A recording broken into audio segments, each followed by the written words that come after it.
Muito bem, começando mais um PB Conectada aqui com você, se inscrevendo, claro, compartilhando nosso canal do YouTube e também acompanhando as notícias da política paraibana no nosso portal pbconectada.com.br. Hoje tendo a honra de receber em nossos estúdios aqui da FOC Comunicação o vereador Dr. Olímpio Oliveira. Dr. Olímpio, seja muito bem-vindo e vamos tratar de muitos temas, projetos e também eleições 2024. Tudo bem? Tudo bem, Moribe. É uma satisfação poder ter esta oportunidade de dialogar com você, com o seu público. Você que é uma referência no radiojornalismo de Campina Grande, da Paraíba. É uma satisfação para mim. Fico muito honrado. Então, como é que está a situação atual na Câmara? Vou começar logo com essa pergunta para a gente aquecer aqui o debate. Tivemos já, em alguns episódios nossos, participações de lideranças da oposição que dizem que a oposição se ressente hoje na Câmara de Campina de uma voz mais altiva, uma voz mais intensa, mais contundente com relação à administração do prefeito Bruno. Poderia ser sua essa ocupação aí desse protagonismo da oposição? O senhor acha que o que é que falta para protagonizar nesse sentido?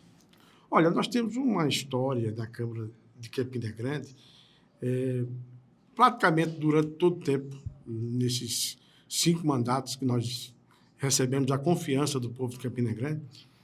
5 mandatos, dos 5 mandatos são 3 no campo da oposição, 2 no campo da situação, no tempo que Veneziano era prefeito de Campina Grande. E sempre tivemos uma postura de muito equilíbrio, de fazer oposição sem ser aquela oposição raivosa, sem ser aquela oposição que cria factóides ou apresenta denuncismo sem ter o respaldo de provas. É um estilo, né? E esse estilo nós temos mantido, evidentemente, sem perder o tom do debate, sem perder a nossa identidade de pautar os temas que Campina Grande acha necessários, certo? Com muita independência, mas, evidentemente, respeitando a postura do prefeito ou do governador do Estado, sem ser uma oposição agressiva do ponto de vista pessoal, mas muito renhida do ponto de vista de reivindicar e de dizer que o nosso mandato não tem tema censurado.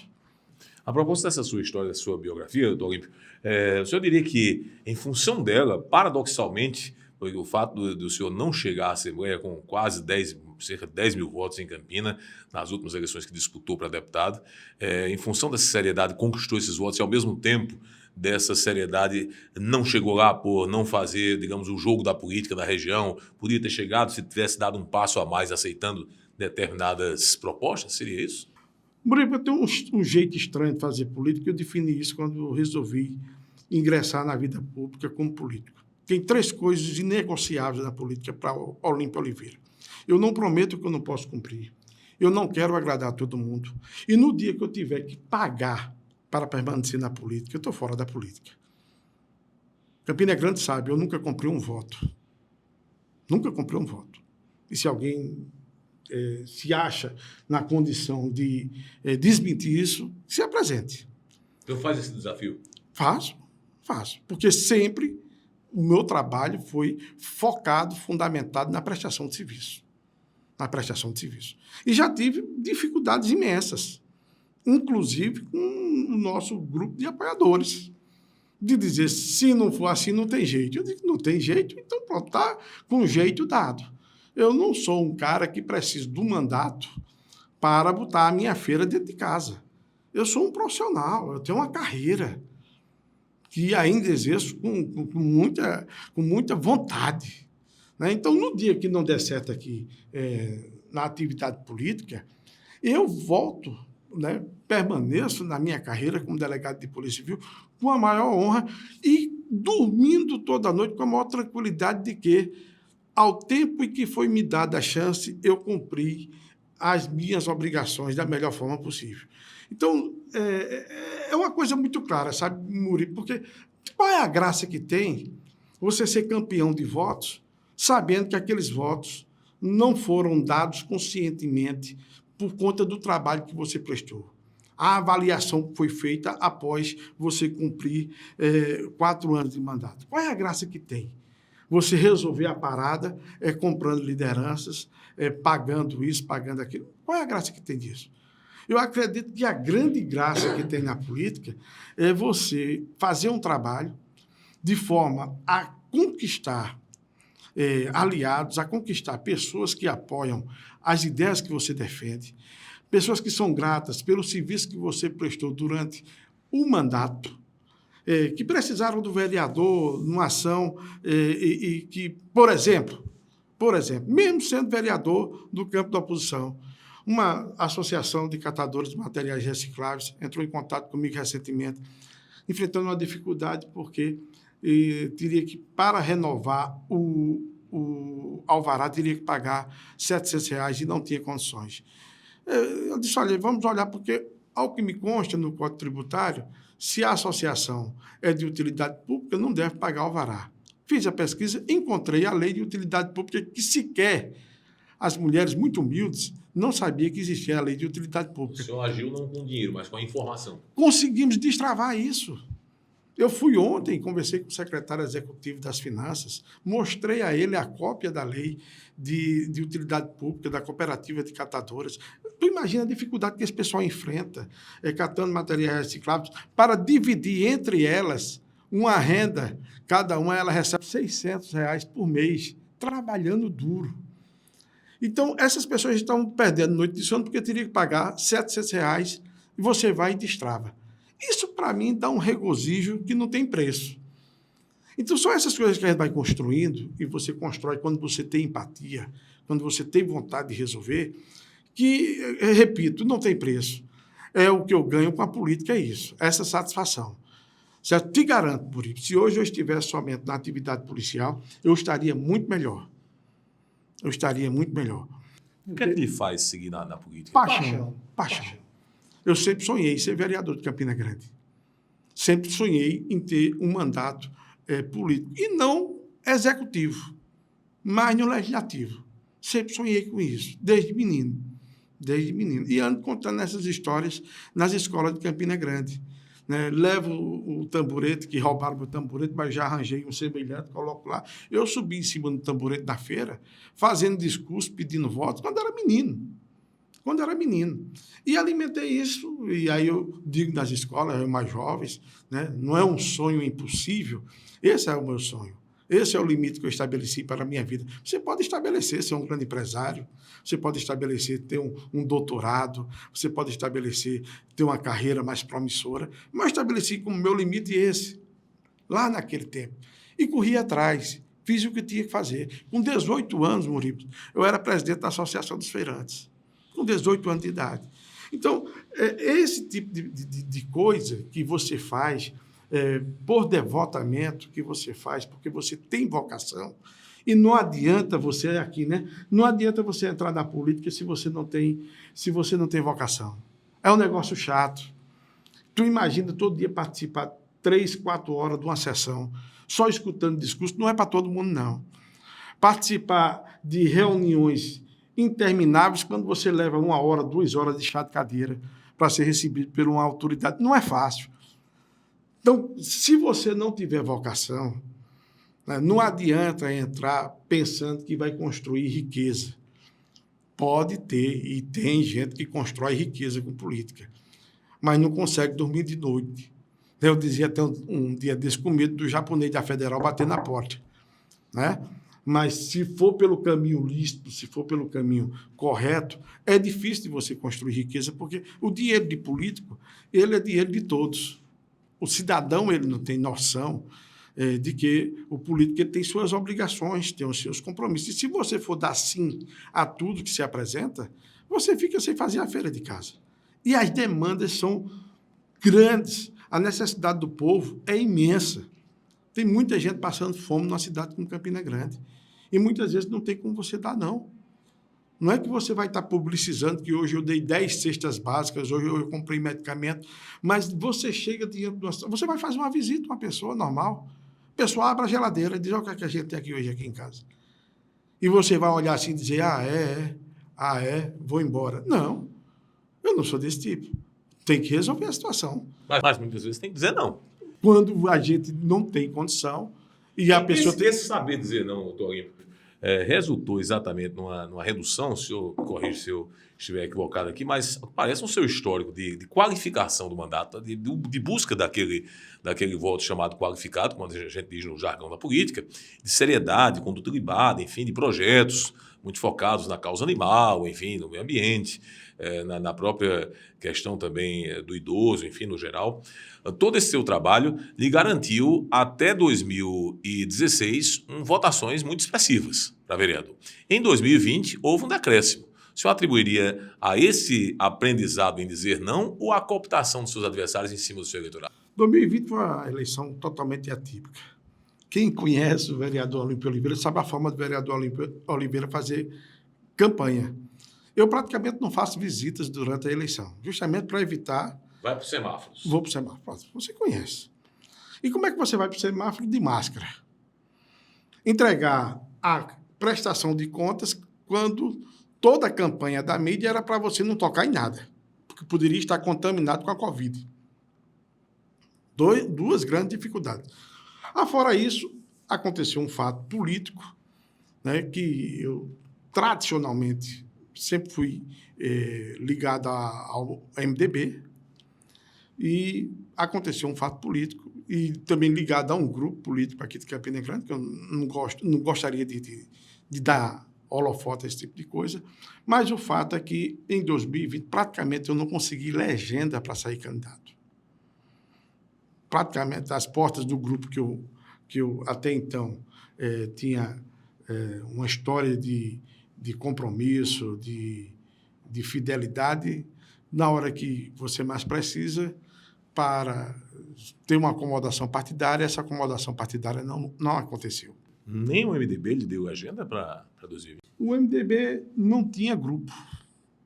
Eu estive com o senador Zé Maranhão, e o senador Zé Maranhão foi um camarada extremamente correto, homem, que saiu de casa naquele momento, quando estava começando a pandemia, gripado, um homem com mais de 80 anos, gripado. Ele saiu de Campina Grande de João Pessoa, de 11 horas da noite. 11 horas da noite. Para tentar construir comigo aqui em Campina Grande uma possibilidade. Que essa possibilidade tivesse sido construída, a gente tinha permanecido no MDB e construído um grupo. Mas, infelizmente, a pessoa que nós geramos a expectativa que viria do grupo que estava governando a cidade para o nosso grupo, essa pessoa gerou a expectativa, mas não veio. E aí nós não conseguimos organizar o MDB em Campina Grande para a disputa. O senhor queria disputar a candidatura para vereador mesmo ou chegou a ensaiar, de fato, a candidatura a prefeito? Por muito tempo ainda insistiu nessa tecla? Não. Era para vereador. Tentando, claramente falando, tentamos viabilizar o MDB, não deu. A esperança na não viabilização do MDB seria ser acolhido pelo grupo que eu sempre servi. Quando coloca os pés no chão, não dá, porque o grupo de pré-candidatos que tem lá não lhe aceita, porque você é grande demais. Recebi convites para me aliar ao prefeito Romero Rodrigues. Não diretamente dele, mas de pessoas ligadas. Disse, olha, a gente tem como lhe acomodar aqui. Eu disse, rapaz, seria uma atitude hipócrita da minha parte. Eu seria um canalha combater o grupo durante o tempo que eu venho combatendo para salvar a minha pele agora e me aliar. Né? Só fui candidato porque Arthur Bolinha, era candidato a prefeito, e disse, Olímpio, o Campina não pode perder um mandato com a qualidade que você tem. Então, eu vou abrir para você ser candidato pelo PSL, à época.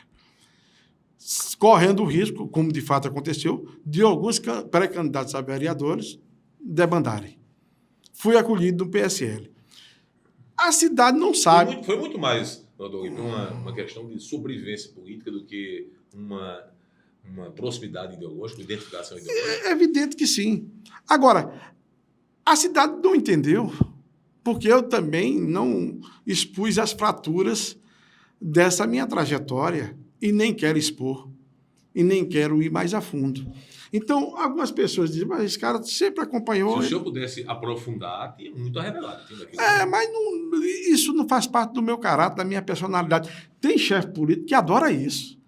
que o camarada escandaliza, depois volta, abraça, vão comer do mesmo prato, se alimentar do mesmo caviar. Eu não sou desse tipo. Eu preferi silenciar, porque eu volto a dizer, eu não dependo do mandato para sobreviver. E sobrevivo fazendo política porque amo fazer isso. Amo contribuir com a minha cidade. Em relação, por exemplo, ao seu grupo político, o grupo ao qual o senhor disse que se viu sempre, o senhor, por exemplo, não faria o que fez recentemente o ex-deputado Manuel Ligério em relação ao grupo Cunha Lima? Você não faria mesmo? Não, eu não vou... Oxe, deu um trava-língua. Eu não vou lá, evidentemente, fazer qualquer comentário a respeito da postura do deputado. Só ele sabe a dor que ele sente. Só ele sabe a dor que ele sente. E eu respeito demais. Tenho uma amizade de infância com a esposa dele, Ivonete Ludgero, minha amiga de infância. Estudamos durante anos na mesma sala. Jamais. Eles devem ter suas razões. Ele deve ter as razões dele e eu as respeito. Estou falando da minha... Sim, mas eu estou perguntando ao senhor, em relação ao seu grupo, ao seu agrupamento político, o senhor não tomaria a mesma decisão que eles tomaram? Não, publicizar. Eu já disse, está aí a prática.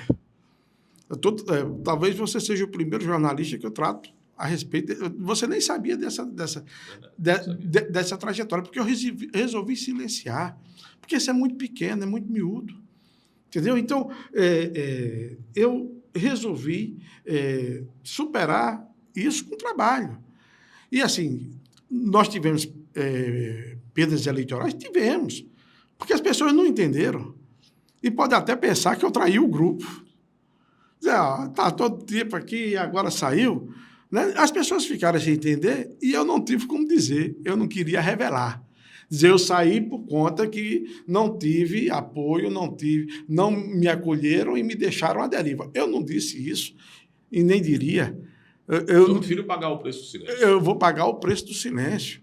Então, as pessoas, muitas pessoas que me acompanhavam e acompanhavam o grupo também, minha votação tinha uma boa parte de pessoas que eram do grupo, disseram, eu acredito que Olímpio traiu. Né? E na política tem muito disso, sabe, Moriba? Isso aqui é até uma coisa pitoresca da política. Né? O grande, ele não trai. A grande liderança, ele não trai. Ele tem ato de coragem. Político que não tem sobrenome, estrutura familiar na política, ele, num momento como esse, ele é tido como traidor. Quando o camarada toma uma decisão, ele é um deputado federal, um governador, um prefeito, um senador, esse não trai. Esse teve uma atitude de coragem. Eita!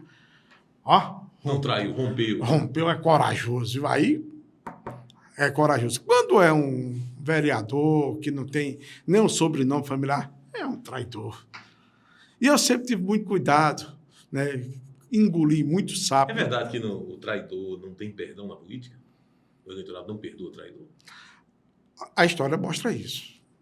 A história recente da política de Campina Grande, por algum tempo você pode até enganar, mas não engana o tempo todo. Né? As pessoas elas têm um princípio de justiça muito consolidado, muito forte. As pessoas, o político é que se acha mais inteligente que todo mundo, né? E acha que todo mundo vai engolir aquela conversa. Mas o povo, na sua sabedoria extrema, ele sabe avaliar quem é justo, quem é injusto. Ele sabe quem é aproveitador, quem é que está sendo vítima de alguém que está explorando ele. Ele sabe perfeitamente. A sabedoria do povo é fantástica.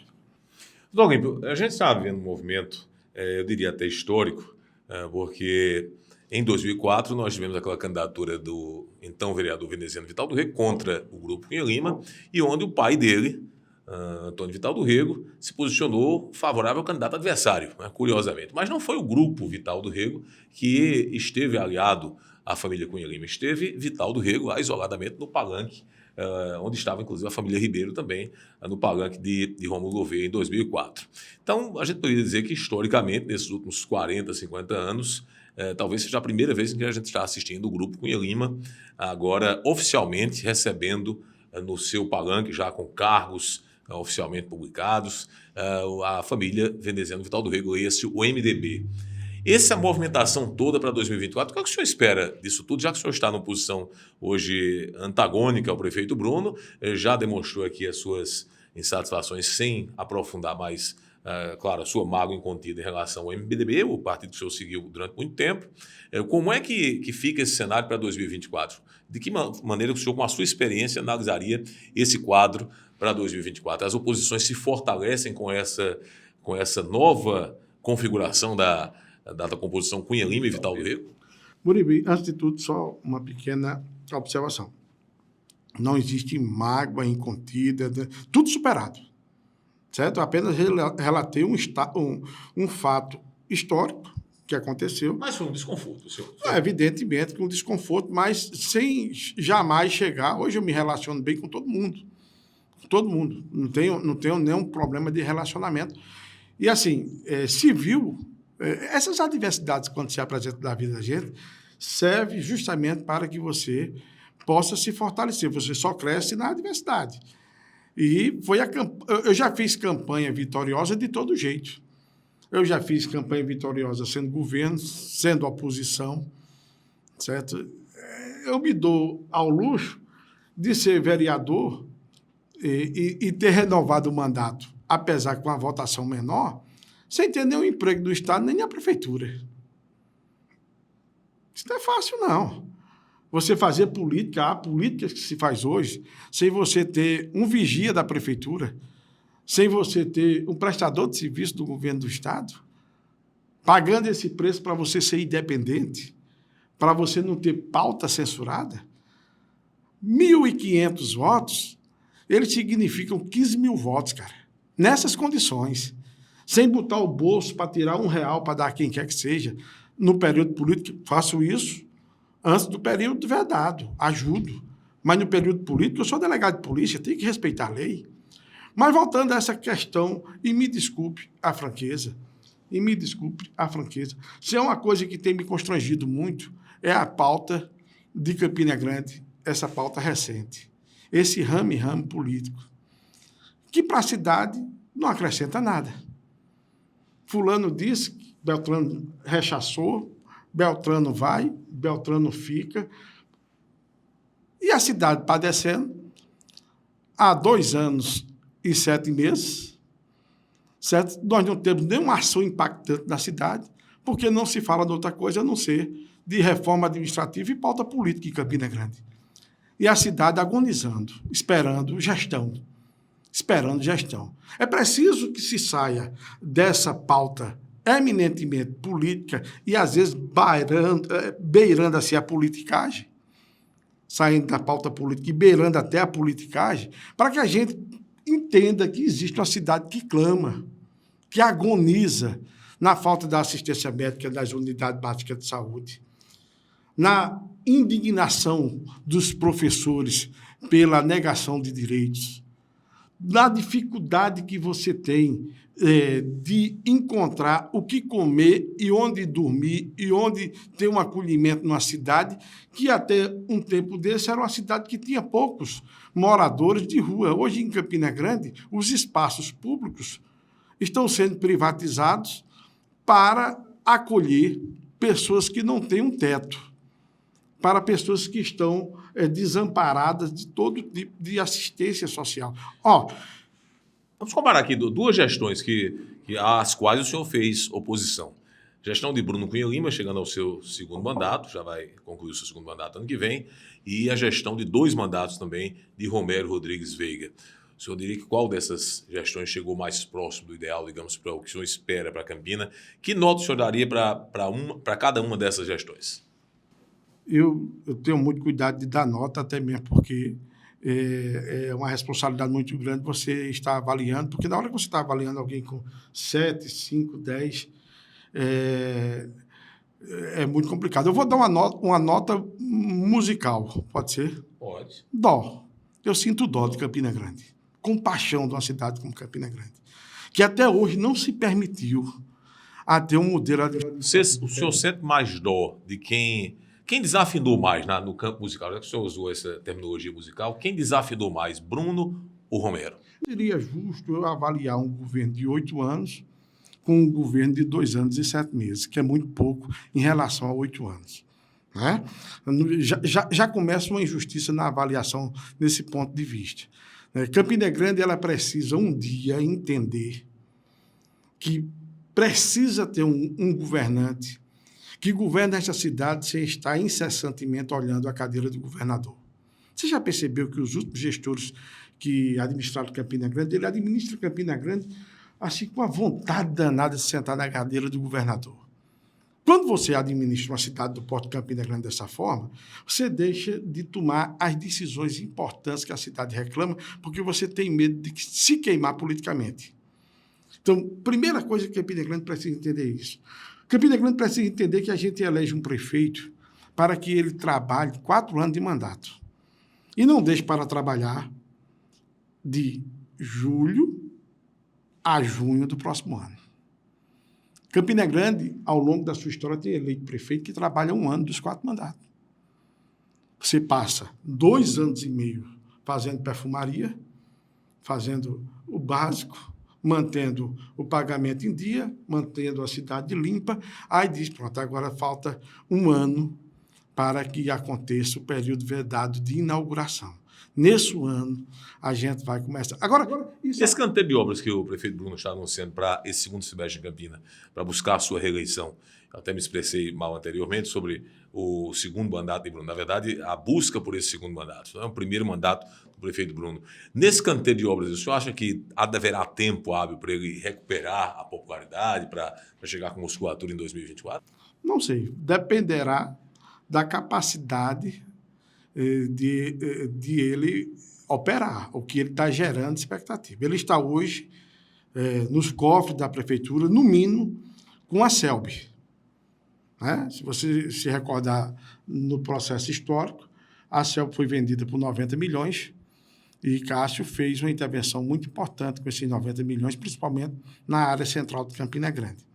Ele hoje tem aquilo que Cássio teve, que era uma Selby, para fazer com que esse dinheiro se transforme em obras na cidade. Certo? Agora, o governo ele tem uma dificuldade imensa de tornar isso operoso. Né? Tornar isso operoso. Eu não sei se ele vai conseguir durante esse tempo. Uma coisa é certa. E é a terceira coisa que Campina Grande precisa aprender. Que ser bom gestor de uma cidade não é você derramar calçamento, paralelepípedo e asfalto, faltando um ano para o período vedado. Campina Grande passa 2 anos e meio sem nada acontecer, aí faltando 1 ano para junho do ano da eleição, que é junho do ano, você não pode mais inaugurar nada, é 1 ano de pedra, paralelepípedo e asfalto, e o camarada vai passando no ônibus e, eita, agora a coisa vai, está mudando. Gente, uma cidade operosa, uma cidade com boa governança, é uma cidade que você chega no serviço público e não sente diferença do serviço privado. Acabar com essa história de que serviço público é serviço para quem não pode pagar o privado. O cidadão se sente humilhado, ele vai na unidade básica de saúde, vai na UPA, ali humilhado, no hospital da criança, entendendo que é assim mesmo, é desse jeito, porque é público. É o serviço que a sociedade paga mais caro. A carga tributária hoje que o cidadão brasileiro paga, e aí não tem diferença, você pode não ter salário, você pode não ter renda, mas se você for comprar um pão na padaria, ali naquele pão, no mínimo, tem 20% embutido de imposto, que é esse imposto que deveria financiar uma saúde de qualidade. O cidadão, ele se constrange, ele sofre de ter o seu filho numa escola pública porque não tem condição de pagar uma escola privada. Tá? Nem os educadores da escola pública colocam os filhos na escola pública. Já percebeu isso?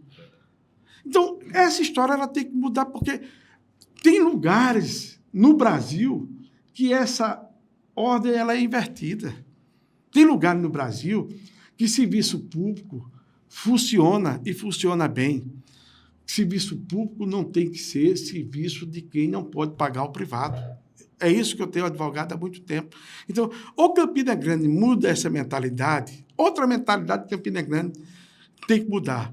Só vota para prefeito e quem tem um sobrenome. Tem 3 sobrenomes em Campina Grande que se revezam, né, desde que tempo é tempo. Nessa história recente, pelo menos entre 40 e 50 anos, são 3 famílias que governam a cidade, ora se aliando, ora se degladiando, ora voltando a se aliar de novo. O senhor diria que isso é um revezamento do poder? Eu digo, não, a história conta. A história conta. São praticamente 50 anos que a cidade só tem uma forma de ser administrada. Praticamente 50 anos que Campina Grande só conhece um modelo administrativo. Fazer o quê? Fazer convênio com o governo federal para se ancorar nas políticas do governo federal. E 70% é isso. E 30% perfumaria. Não tem um programa próprio. Me diga qual é o programa próprio da Prefeitura de Campina Grande hoje. O senhor não acredita no programa Saúde de Verdade, não? Eu acredito, sabe o quê? No que o povo diz. O que é que o povo tem dito sobre isso? O povo tem dito que não consegue. Tu imagina um programa que é Saúde de Verdade, que existe para atender demanda reprimida, e quando termina diz que não conseguiu atender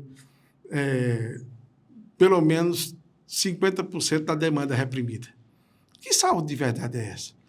Saúde de verdade é a saúde que você precisa e encontra. Não vai esperar mais um ano por um mutirão. Saúde de verdade é na hora que você precisa. Eu sei que quem paga plano de saúde também encontra dificuldade. Você quer um médico, às vezes você espera 3 meses para conseguir aquele médico que você quer. Mas nem tanto, nem tão pouco. A gente não pode viver uma saúde de mutirões. Saúde de mutirões é saúde de emergência. Saúde de verdade é saúde que na hora que você precisa, você sabe que vai ser atendido e que você vai receber um exame que você faz de mamografia, né, no mais tardar em 30 dias, não em meses. Isso é força de marketing digital, sabe? Nós temos muito hoje marketing digital e isso tem dado certo. Se você for olhar os políticos que se sobressaem com votos, campeões de votos, você vai olhar, por exemplo, aquele menino lá de Minas Gerais, né, que é o campeão de voto do Brasil. Olha lá quantos projetos ele tem. Olha lá o que foi que ele fez que mudou a vida de quem quer que seja. É político do digital. É discurso. Fala o que o povo quer ouvir, sabe? Mesmo sabendo que aquilo não é viável. Vai lá olhar o que de prático você tira da ação política de muitos deputados federais e senadores que estão em Brasília, que são excelentes nas redes sociais. Aí, os caras têm excelência. Se consegue ser campeão de votos, se consegue, só na conversa e falando aquilo que uma parcela da sociedade que eu vi. Né? A sociedade hoje ela está dividida, né? 13 ou é campinense, é vermelho, ou é verde e amarelo. Então, essa coisa é uma coisa insana, certo? A gente tem que votar em quem resolve, em quem tem solução. E qual seria a solução, doutor, para a gente encerrar? Qual seria a solução para unir o União Brasil, o seu partido? O senhor ainda tem esperança em acabar com essa desunião circunstancial do partido, pelo menos pelo que se apresenta na tribuna da Câmara, para 2024, ou o senhor pretende aproximar-se de outra legenda, já está trabalhando para isso? Eu sou com a União Brasil, que eu tenho uma gratidão muito grande pelo engenho que me permitiu chegar à União Brasil. Eu cheguei pelo PSL, dentro daquelas circunstâncias que era o PSL, eu não era candidato. Né?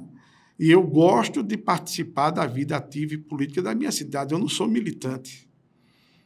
E algumas pessoas não entenderam, mas eu acredito que o nosso mandato ele tem uma contribuição à Campina Grande. O nosso mandato, Muribe, ele resolveu o impasse das pessoas com deficiência que não tinham acesso à gratuidade no transporte coletivo. As pessoas elas se submetiam a uma perícia lá na STTP, um perito só. Se chegasse alguém lá sem 2 braços, não dos 2 braços, o médico dizia, mas você não tem dificuldade de mobilidade, não. Tem direito, não. E era assim? Era assim. Foi o nosso mandato que modificou essa realidade, incluindo centenas de pessoas que não tinham acesso ao passe livre, porque o passe livre ele era somente para quem tivesse dificuldade de locomoção. Quem tem 2 braços não tem dificuldade. Quem não tem nenhum braço, ele anda com as pernas, não tem dificuldade de locomoção, mas não é deficiente. Então, nós acabamos com isso. E posso dizer, mais de 1.000 pessoas voltaram a ter direito ao passe livre, isso por conta do nosso mandato. O nosso mandato, ele é um mandato que criou uma lei chamada Lei das Filas. Sabe que essa Lei das Filas, ela é a principal fonte de receita do Fundo Municipal de Direito Difuso? Tu sabe para que foi empregado esse dinheiro? Compra dos tomógrafos do Hospital Pedro I. Compra, na época da seca, de 2 perfuratrizes.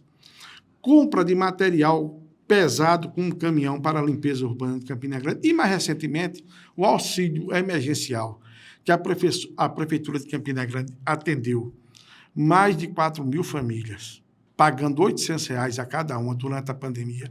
Esse dinheiro todo saiu do Fundo Municipal de Direito Difuso, da Lei das Filas, que é da minha autoria. Então, nós temos a visão, né, que o nosso mandato tem importância. Você dizia que a gente ia falar sobre os animais. Eu vou falar uma coisa sobre os animais. Quando nós assumimos o mandato, se matava 700 cães e gatos em Campina Grande, que se fosse recolhido pelo centro de zoonose e o dono não fosse resgatar em 72 horas, poderia ser o animal que você mais amasse. Eles matavam, só porque estavam nas ruas. Nós acabamos, hoje no Centro de Zoonose de Campina Grande só se sacrifica animal que tem assinatura de 2 médicos veterinários dizendo que não tem viabilidade clínica. Então, é um mandato que tem um legado. E a gente não poderia abrir mão desse mandato por conta de falta de se abrir a oportunidade. União Brasil, através do senador Efraim Filho, tem lhe garantido a extensão desse seu legado com tantos projetos já apresentados assim? Eu não tenho conversado com o senador Efraim Filho, até mesmo porque é isso que eu gostaria de explicar, que muitas vezes não se entende a interna do Partido União Brasil. O União Brasil é a comunhão de 2 partidos, PSL, que me deu a oportunidade de continuar trabalhando no Campina Grande, e o DEM. Nessa união, tem gente que era do PSL, Paulinho Oliveira, e chegaram os vereadores da base do prefeito do União Brasil, que, apesar do bom relacionamento, eu tenho um excelente relacionamento com Carol Gomes, é minha companheira na Frente Parlamentar de Defesa das Pessoas com Doenças Raras, outro grande trabalho que a gente faz. Então, veja só, nós temos diversos entendimentos, e a política é isso. Então, União Brasil acomodou gente com 2 tendências políticas no campo municipal. Então, esperar o que é que vai acontecer da direção do partido, onde é que vai ficar? Se vai permanecer onde hoje está, apoiando o prefeito, mas é bom que se diga, me dando amplas condições de falar o que penso, de defender o que eu acredito. Até hoje ninguém me censurou. Até hoje ninguém chegou para ele, não pode falar isso contra o prefeito, ou você tem que falar isso a favor do governador. Até hoje ninguém me falou. O partido lhe dá essa liberdade. Até hoje ninguém me coibiu de nada. Me sinto livre para fazer a política da forma que a gente tem feito. E vamos aguardar. Né? As pessoas estão muito ansiosas. A eleição é o ano que vem. Você tem até abril para decidir. E nós não temos candidatos a prefeito. O único candidato a prefeito que existe é Bruno Cunha Lima. Né? O único que a gente sabe que é certo vai ser Bruno Cunha Lima. Ainda estão conversando, se apresentando, vendo resultado de pesquisas, os outros nomes. Há uma chance de um outro nome fora dessa, eu vou chamar de tripolarização, se é que esse termo pode existir, das 3 famílias que você citou aqui, que vem comandando a cidade politicamente nesses últimos 40, 50 anos, tem chance de um nome que saia desse arco aí das 3 famílias? Muito difícil. É muito difícil. É muito difícil porque Campina Grande não tem essa cultura. Campina Grande não tem essa cultura. Então, a cidade, ela hoje, ela não permite uma terceira via. e a briga eterna de poder está dentro dos grupos que já estão estabelecidos. Essa é a tendência maior. Essa é a tendência maior. Doutor Olímpio Oliveira, eu gostaria de encerrar esse nosso bate-papo aqui do PB Conectada, dedicando especialmente esse programa a uma personagem, uma conterrânea sua, que faz parte do nosso universo afetivo também. Hoje a Dona Teca, é a vovó Teca, na verdade, a avó da professora Naédia, que está lá em Santo André. O senhor conhece a cidade de Santo André naturalmente, no Cariri paraibano. Teca é uma pessoa amada, querida, amiga da minha mãe. Minha mãe tinha um relacionamento muito próximo com Teca.